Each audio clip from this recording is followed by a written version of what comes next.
Welcome to the Cabral Concept, where board-certified naturopath and integrative health practitioner Dr. Stephen Cabral shares how he was diagnosed at the age of 17 with a life-altering illness and given no hope for recovery. It was only after studying and traveling all over the world did he discover how to combine ancient Ayurvedic healing practices with state-of-the-art naturopathic and functional medicine to fully rebalance the body and re-energize it with life. It's time to discover how to get well, lose weight, and finally feel alive again. And now, here's your host, Dr. Stephen Cabral.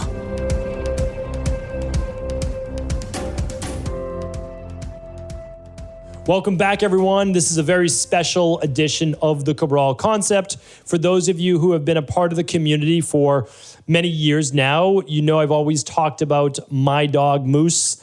I've always given him his little credit inside of Instagram. I'm a huge dog lover. I love animals in general. I'm always one of those people who, you know, if you have a dog, you have a pet, you have a cat, you have any type of animal, I'm always there, you know, greeting it, petting it if I'm coming over your house.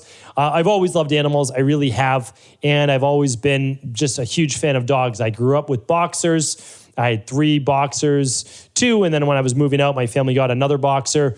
And they're just amazing pets. Boxers are amazing. But when it was time for my wife and I to get a dog, I love dogs and I always wanted a dog. And so, you know, my wife and I had moved in and we had a really small apartment, like 1 bedroom, really small apartment. It might have been like, if it was 275 square feet, that's being generous. Small kitchen, and it was in the 3rd floor, so there's these eaves, right? So I had to like shower in this tiny, what it's called the Cape Cod shower. You know, we ate under one of the eaves. We had a small living room and we had our small bedroom, but it was amazing, right? Young and in our 20s and just, you know, enjoying life. And we wanted to get a dog. And so in an apartment that small, I did a lot of research and I'm like, okay, I've never heard of this dog before. This is way back, I don't know, somewhere around the year, let's say 2000, 2001, somewhere around there. And I saw these dogs after like literally going through the entire internet. A French bulldog. And I'm like, okay, it has this temperament. It's meant for a companion dog, but they're a little feisty. And I love bigger bulldogs, but they have even more health issues.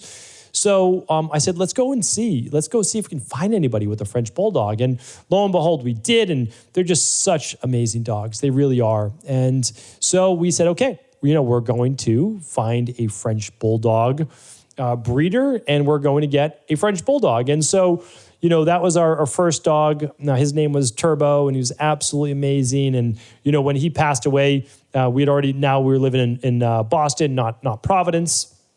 And, you know, we wanted to get another dog. And so we said, well, of course, we're going to get another French bulldog. And that's what we did. And that was a year before my first daughter was born. This French bulldog's name was Moose. He's a very different type of dog than my first dog, Turbo. And they each have their specific names. Moose came from Calgary, Canada. He's got 2 big patches over his eyes, makes him look like a moose. So from Calgary, 2 big patches over his eyes. We're like, we're going to call him a moose because he also thinks he's a moose.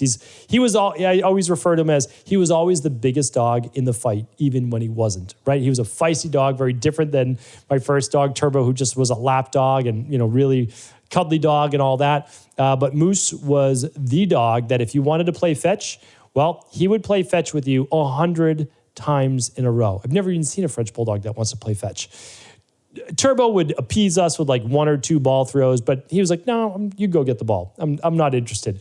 But Moose, he was a dog. Like, he was mischievous and he loved, you know, eating all sorts of different food he could get into. He was a dog, you know, that's the way he was. And again, he's an amazing dog. But today's show is essentially a tribute to my dog, my boy Moose, who passed away over the last week or so. This show is absolutely going to be a challenging show for me. I'm going to try to get through it the best that I can, but I wanted to do a tribute. And that's how I've done it for, you know, my entire life. And I also wanted to share because even though I'm not a veterinarian and I don't ever profess to be, it's not my expertise, I helped him along with my wife through a lot of health challenges. And I hope that it provides inspiration for anybody with a dog, but also their own health challenges. Because if you're able to help an animal that you have less control over, really, in terms of like being able to rationalize with them, to be honest, like there's not a lot you can do. I hope that inspires others as well. Either way, this is important for me to do for Moose that passed away, like I said, last week. And, he's, again, if you have a pet and you love dogs, you just never will forget them. So that's basically it. So he stayed alive for 3 years, almost 3 years after he was given 3 months to live. And that's really what this story's about. So all of a sudden, I got back from a talk in Australia in 2020, and I had found out, or I saw Moose completely swollen. He looked like he put on 10 or 15 pounds. And I was like, well, my parents who were watching him, they must have just been feeding him really well. But then I saw him labored with his breathing. He was having difficulty breathing and kind of panting. He would never pant. So we took him to the doctors. They didn't have any appointments for a cardiologist for over 6 weeks. They made an emergency visit to the cardiologist for him, took an x-ray of his chest. His heart was 3 times the size of his normal heart. And they said, we don't know what's going on, but he has some form of heart disease. His heart is extremely swollen. He's holding edema in his chest and his lungs. We need to put him on medication to get down the edema, or he could die easily within the next weeks to maybe 3 months. So that's what they gave him. They said, we're going to try to stabilize him. He probably has 3 months, maybe 6 months at the most. So I said, how did this happen? And so we start, my wife and I, my wife's a great researcher as well. And we just go deep into trying to figure this out, because you think you're doing everything right. He was fine. Literally never went to the doctor, never went to the vets. We just never took him to the vets. Now, again, judge what you feel is the right or wrong thing. That's okay with me. He's a healthy dog. We fed him right. We did all the right things. Again, I won't get into all the different things, but we decided just to do things as naturally as possible with him. Okay. So come to find out, to make a long story short, he got lead poisoning from his food. We had been using a specific food over the last year that ultimately had a recall that was not well distributed. Had I known earlier, I could have obviously done something. He had high levels of lead, and that led to then all of this heart-based issues, because lead can, which is unfortunate. We didn't know, but now all we could do was say, okay, using our background in health, my wife also did a consultation with one of the top holistic veterinarians. I believe they're out of North Carolina. Couldn't bring him there, of course. Couldn't fly. Keep in mind, French Bulldogs have lots of natural health issues. Their lifespan is typically 8 to 10 years. They're brachycephalic dog, which means they have difficulty breathing, so the snout's pushed in. They typically have inverted vertebrae, so they have all sorts of spinal-based issues. They have hip dysplasia, which is not a good thing either for quality of life. But anyway, we knew about all that. We know about the risks, and we said we still want a French Bulldog anyways, even though it's only 8 to 10 years lifespan. And here's the thing. When I found out he had lead poisoning, I was not upset. I was actually relieved. I said, okay, I know about lead poisoning. I know about detoxes. Now I need to figure out, how do you detox lead in a dog? Because I didn't know that. But keep in mind, there's always a way, and that's what I try to share with you in terms of health. There's always a way. So now that I knew the underlying root cause, I could go to work. And so what I did, along with the medications, I'm not saying I didn't, that's why I believe there's a time and place. He was going to die if he wasn't on medication. So he's on heart medication, and he's on diuretics to keep his chest from filling with fluid. Okay, during that time, because people always ask, what did you do? How did you keep him alive? Because I'll share the story. He lived for 3 years, and he was given 3 to 6 months. 6 months maximum. So what I did was, obviously, we switched his food. We went to a raw food, completely only diet. The only reason we got away from raw food in the beginning is he was so active, he was losing so much weight. He couldn't keep the weight on his body. I had to add dry food because there was not enough food that he could literally put in his digestive system. He was way too active. He was a wild French Bulldog. And so that's why he did it, for his own health, because he was emaciated. So anyway, I'm just explaining to you the reason why. So raw food diet, and as much as he wanted, right? That was his choice. What I use then, these are the supplements I use because people always ask. You choose to do it, not totally up to you. I'm not giving medical advice for a dog. I am not qualified to do that, just to let you know. So broccoli extract. I used, you can use Broccofane, you can use Brocomax, you can use SGS. A sulforaphane-based product helps with detoxification. I gave him Silymarin, so I gave him milk thistle. He ate 2 meals a day, breakfast and dinner, no lunch. That's what I gave him. That's it. So Broccofane or some type of broccoli extract for detox, Silymarin, which is milk thistle, and he also got chlorella and spirulina in his food. I tried to give him his tablets. He wouldn't eat the tablets because they're more concentrated, so I sprinkled the powder on his food, and then I would mix it with hot water. And so the hot water would kind of blend it all together and he would be forced to eat it. So he didn't mind that. He liked that. The last product I added was taurine. The taurine was a great recommendation from the holistic vet in North Carolina. If I could remember that individual's name, I would give you that individual's name. I'm going to ask my wife. I'm going to try to link it up here today. StephenCabral.com/2603. Call me out if I don't link up that name. I'm going to do my best to give credit where credit's due. Even though we only did one call with this doctor, he was great. And so I want to give credit. All right. Besides that, raw food was some type of meat. It was blueberries, some olive oil. It was a little bit of fish oil added afterwards, so no heat with that. And then there was a couple other mixtures in there, but that was it, basically. Just good, clean food. Some sweet potatoes were in there, and sometimes some oats as well, but not a lot of oats. It was mainly cooked sweet potatoes, so that was cooked. Raw food was raw meat, blueberries, some olive oil, a little fish oil, and he loved that, and he ate that, which was great. Okay, so here's the other thing that is going to be, I don't know if it's more controversial or not, but it absolutely worked the best. I fasted him for 36 hours every single week. So I knew that in traditional naturopathy, you always would fast. You just, when things got really bad, you would always water fast. So I fasted him every single Monday, all the way till Tuesday morning. So he didn't even get dinner Monday night. So Sunday night till Tuesday morning, he fasted. Trust me, he was not happy about that. He was not happy about that. But it got him healthier much, much faster. We could see dramatic improvements when I started doing that. And then he had some really bad times as well. I'll share that with you. Whenever he fell into a bad time, I would fast him for 2 days to 3 days straight. I know that seems like a lot, but he would come out of it within then 2 to 3 days after that. It was miraculous. So again, take with it from what you want, but that helped as much as any supplement or anything that I could give him. All right, I walked him 3 times a day. So morning, lunch, and dinner. Those were longer walks. We're talking about 10 to 15 minutes for a French Bulldog. That's a long walk, all right? So I kept him active. I wanted to circulate his blood. That was the goal. I wanted to get some heat going in his body, circulate blood through the liver, kidneys, get things moving.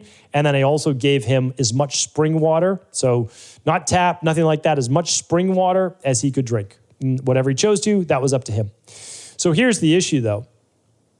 And this is pretty remarkable. So he had life-threatening terminal heart disease and eventually high blood pressure. And they said, okay, these medications are unfortunately going to kill him within 3 to 6 months because they're going to shut down his kidneys because he won't be able to tolerate this level of medication. It's too much on a 26-pound dog. And he eventually got, well, I'll talk about that in a moment. He started losing his muscle mass. His body just started breaking down. And you could just see his whole face go gray. These big black patches, gray almost immediately. I'll link up a couple photos here today. So if you go to StephenCabral.com/2603, and I could see his body wasting. So I go back. My wife was amazing, taking him to the cardiologist, vet cardiologist, and I said, please, look at his heart. After 6 months, his heart had shrank. They had said they had never seen it before, and it was now only 1.5 times the size of a normal heart. So it shrank by 50%. And I said, all right, let's keep on pushing. So another 3 months, still losing weight, too much weight in my opinion, but we're keeping with the medications. We need to keep him going. And I had already reduced the medications a bit, even though the vet didn't want us to. I said, he's making progress. Let's continue. We take him back, in just another 3-4 months, his heart's back to a normal size. And I was like, this is incredible. So I said, here's what we're going to do. We've already reduced the medication. We're going to wean him off of the medication, one medication at a time. I'm not giving any medical advice, and I'm not recommending you follow this process whatsoever. But I trust my judgment. I trust my instincts. And I also saw what it was doing to his body. He was just completely deteriorating. So at the end of the next 12 weeks, I weaned him down off of his medications. He had 3 of them in 12 weeks. Brought him back to the cardiologist 1 year later. They didn't know I took him off the medication. Heart totally normal, no high blood pressure, completely normal. They had never seen anything like it. So I was like, that's amazing, amazing, great. Now we weaned him off the supplements. We have him on good, healthy food, and that's really it. The problem is, by that time, he had started to lose his vision and he got Cushing's disease, which is terrible. So now, no more heart disease, no more high blood pressure. It was not easy taking care of him. He had incontinence because he was on diuretics. It was a lot. It really was. But you do what you do for those that you love, and he was a family member. So he has Cushing's disease now. I said, okay.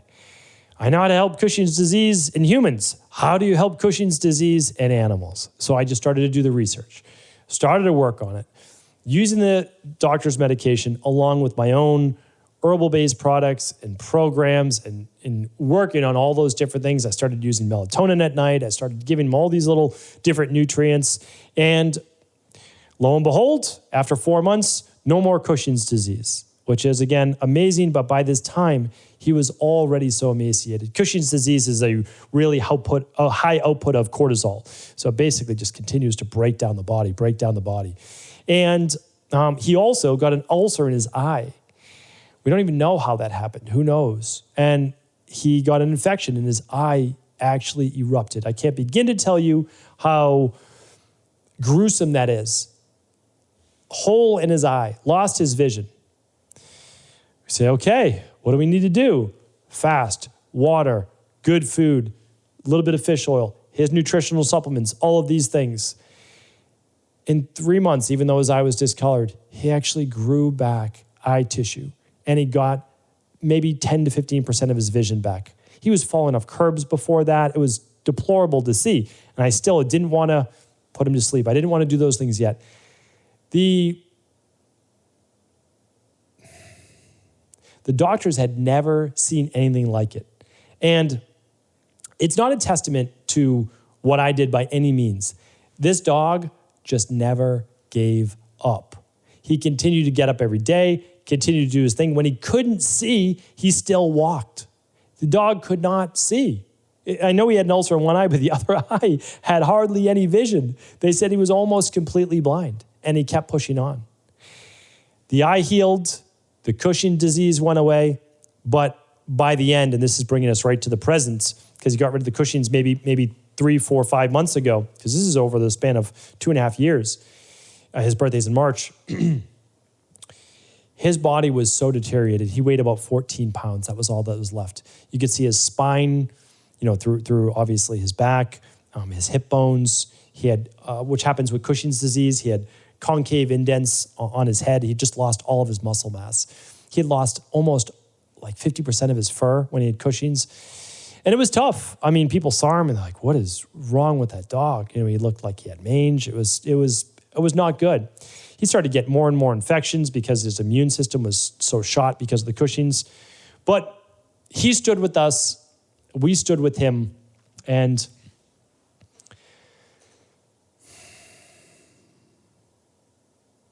honestly, what I'll remember is that he pushed on and he never gave up. And even though he's, as some people would say, just a dog, he's a symbol of what we can do if we never give up. And I see so many people now, and they have a lot of hardships. They have a lot of health-based issues. That's what I work with in my practice. And I tell people, never give up hope. Everything can be overcome. It really can. And you might say, well, he only got 3 more years. You have to keep in mind, he was given 3 to 6 months to live. 3 years in dog years is 21 years. If you could get 20 years more back in your life, right? If someone said, oh, your life expectancy is 60 years old. What if you got it till 80? I mean, that's dramatic, right? Like that's unbelievable. French bulldogs are meant to live 8 to 10 years. That's their average lifespan. He lived to 12 years old.